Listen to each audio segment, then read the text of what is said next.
Oui? Bonjour. Bonjour.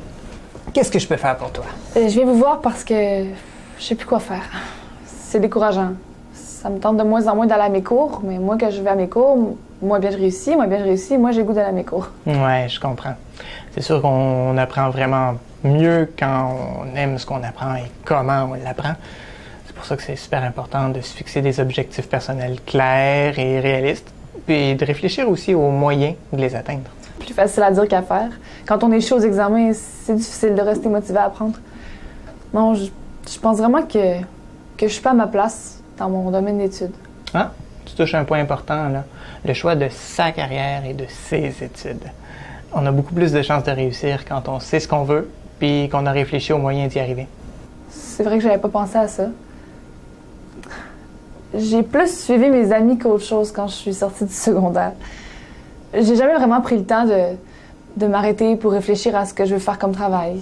Une carrière en fonction de nos intérêts, de nos aptitudes, de nos compétences, ben ça nous permet de choisir aussi un programme d'études qui a du sens pour nous. Donc, on est plus motivé dans ce cas-là par le contenu des cours, puis on est plus motivé aussi à réussir parce qu'on sait que c'est ça qui va nous permettre d'atteindre le métier qu'on veut vraiment exercer. En fait, j'ai déjà eu quelques idées de carrière, mais c'était toujours lié à des emplois pas très payants. Ouais. Bon, je comprends que l'aspect financier puisse être pour toi un critère de sélection important, puis c'est tout à fait naturel. Sauf que souvent, écouter ses passions, ses intérêts, ses goûts personnels, c'est souvent un bien meilleur guide que l'argent ou la célébrité, par exemple. Donc, si tu veux, on pourrait explorer ensemble diverses carrières qui pourraient t'intéresser. Bonne idée? Ouais. Ça m'aiderait sûrement.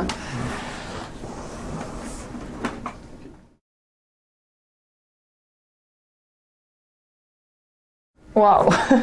Je pense que j'ai vraiment une vision plus claire et plus réaliste de ce que je vais faire plus tard.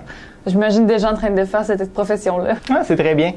Maintenant, il te reste à explorer toute l'information disponible, à voir quelles sont les exigences du domaine aussi.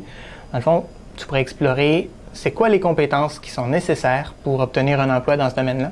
Le père de mon ami travaille dans ce domaine-là. Je pourrais discuter avec lui pour en savoir plus sur ma profession.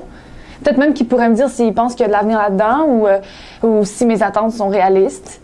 Peut-être même qu'il pourrait me dire s'il pense que je pourrais faire ce travail-là, connaissant ma personnalité, mes aptitudes, mes connaissances, mes intérêts. Très bien, très bien. Dans le fond, avec toutes ces informations-là, tu vas être en mesure là, d'évaluer quelles sont tes compétences actuelles qui vont te permettre d'exercer ce métier-là, mais aussi quelles sont les compétences qui te restent à développer. Comme ça, tu vas pouvoir choisir un programme d'études qui est adéquat avec ce que tu es et ce que tu veux. Oui. Et puis en plus, le fait de fixer mes objectifs d'études, ça m'aidera sûrement à faire mon choix de cours pour chaque session de façon logique et cohérente. Exactement. Il faut être proactif, pas attendre que les professeurs ou la direction te disent quel cours prendre, quand le cours prendre et comment étudier.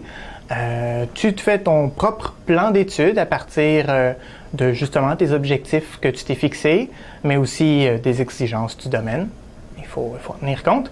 Et puis aussi de ta vie en dehors des études, parce que tu n'es pas juste une étudiante. Hein? Tu as des amis, tu as une famille, tu as des loisirs. Donc, il faut en tenir compte aussi. Ouf, ça fait tellement du bien d'entendre un spécialiste dire ça. T'sais, des fois, j'ai l'impression que je devrais vraiment juste mettre de l'importance dans mes études. T'sais, je me sens un peu mal de sortir alors que je devrais lire, étudier. Dans le fond, c'est sûrement une question d'équilibre. Exactement. Il faut toujours garder en tête son objectif puis travailler à l'atteindre, mais sans s'épuiser ni s'écœurer.